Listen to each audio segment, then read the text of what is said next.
If you wish, we can consider divorce, but I'd like to continue living with our son." Despite John berating me extensively, he looked satisfied as he took a deep breath. I pondered how to respond, and our son, who had been waiting in the background, stepped forward. "Dad, if you don't know, let me tell you," our son said, pointing at his father's mistress. His words made me break into a cheeky smile. "My name is Jennifer. I turned 42 this year, currently working as a freelance illustrator.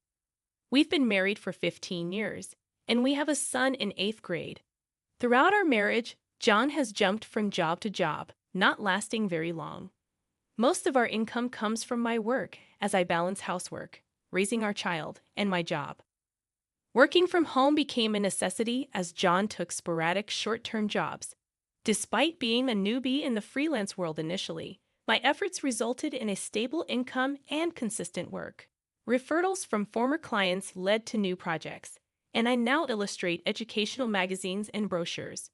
With David growing up, I managed to work from home and go out for work a few times a week. The three of us lived harmoniously, but John's lack of direction troubled me. At 44, he seemed content with his aimless life, rarely working full-time. Despite having free time, he didn't contribute much to housework or child raising. John's disinterest in our son David, who was entering his challenging teenage years, frustrated me. David, although not very talkative, occasionally helped with chores without being asked.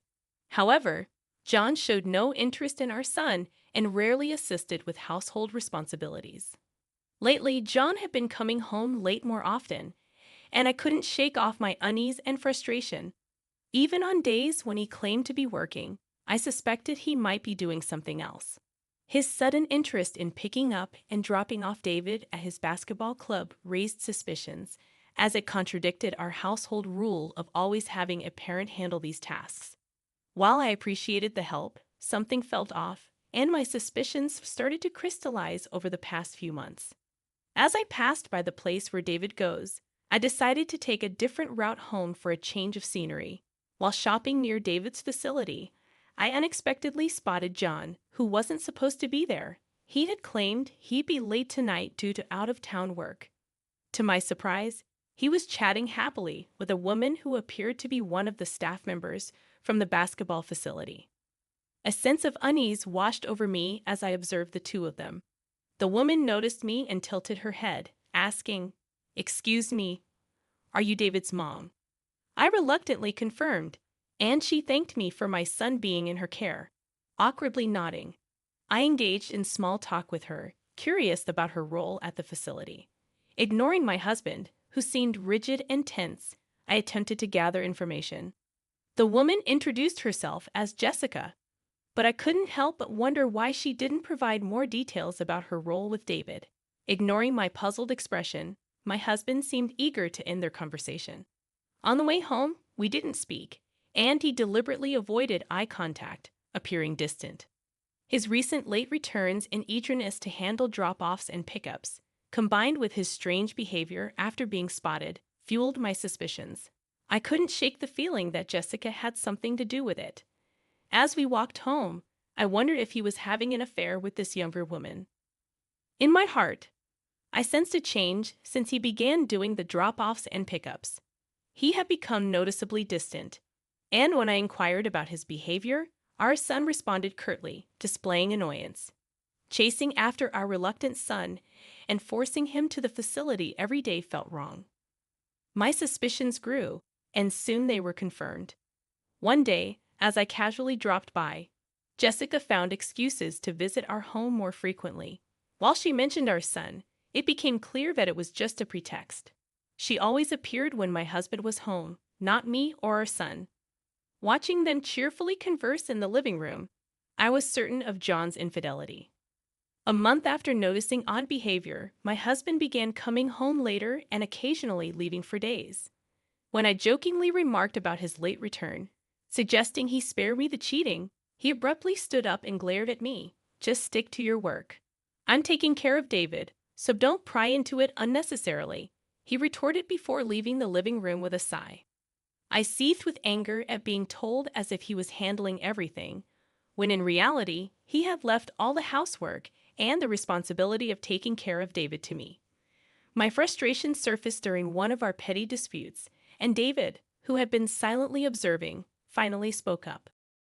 "What's the matter, Mom?" David questioned, having noticed the tension. Trying to downplay it, I asked about him and why he was up at that hour. David, stepping out of his room, stared at me before hesitantly sharing his observations about a female staff member he suspected to be his father's mistress. According to David, this woman, Jessica, would frequently approach him at the facility, annoying him with her clinginess. He felt frustrated that she had started coming to our house, a sentiment I shared. It was evident that my son disliked having someone from his basketball club imposing on our home, providing me with a sense of relief. However, the problem persisted. Returning home from a client meeting, I heard cheerful conversation in the living room, the voices of John and Jessica. David was noticeably absent, holed up in his room. Upon entering the living room, both John and Jessica turned their eyes toward me. Jessica, with unwavering confidence, greeted me. "Welcome back, David's mom." "I ran into John, so he invited me in," Jessica said, addressing my husband by his name, a fact that deeply unsettled me. Attempting sarcasm, I inquired about her frequent meetings with John, to which she responded with a smug face, claiming it was part of her job. Her audacity continued as she pointed out the deficiencies in my housekeeping, expressing that the house felt cozy but lacked thorough cleaning. My husband didn't rebuff her comments and even chuckled along, seemingly siding with Jessica. Although I worked from home, I felt self-conscious about not keeping up with housework. However, if he contributed more to chores and childcare, it wouldn't be an issue. Feeling mocked and ridiculed, unable to bear the tension, I hastily left the living room for the bedroom, still holding my belongings. Frustration, sadness, and embarrassment overwhelmed me. I feared that Jessica might eventually take over my place in the family. Even after that encounter, my husband and Jessica continued their outings, displaying their relationship in front of me, leaving me speechless.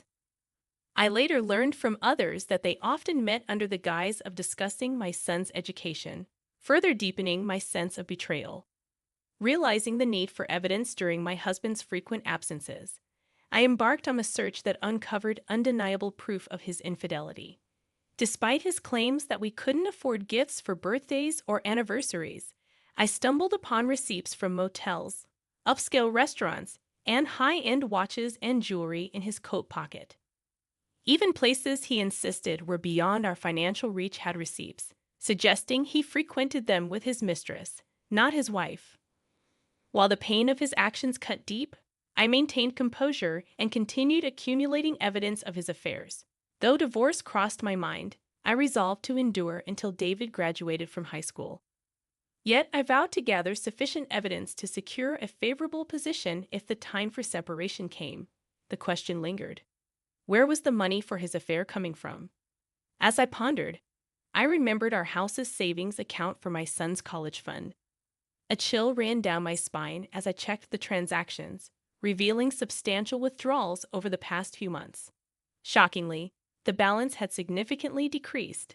The money meant for our son's education was being used for his selfish needs. The betrayal against our child overshadowed the betrayal against me as his wife. Suppressing my anger, I chose to act normal, not wanting our impressionable son to sense the brewing storm. I carried the burdens alone, trying not to burden our son who was studying diligently. However, stress took its toll, leading to small mistakes in household chores and at work. Even longtime client Mrs. Smith noticed my worn-out state, expressing concern and offering comfort. While I struggled, my husband reveled in his affair, seemingly more relaxed without my interference. Eventually, our son, David, would inevitably confront the issues within our family. Observing my downtrodden demeanor, David silently approached to help with household tasks. "I kind of know what's going on, huh?" he said, folding laundry. "Do whatever you want to do, Mom. You don't have to worry about me." His thoughtful actions, though sparing in words, warmed my heart and intensified my anger toward the traitor who touched the money reserved for our son's future. Retribution for this betrayal became a necessity. Contemplating whether to reach out to the person who had promised support, I weighed the options before me. With clenched fists, I vowed vengeance on my husband and his mistress. One evening, he suddenly announced a week-long work trip for training in another state.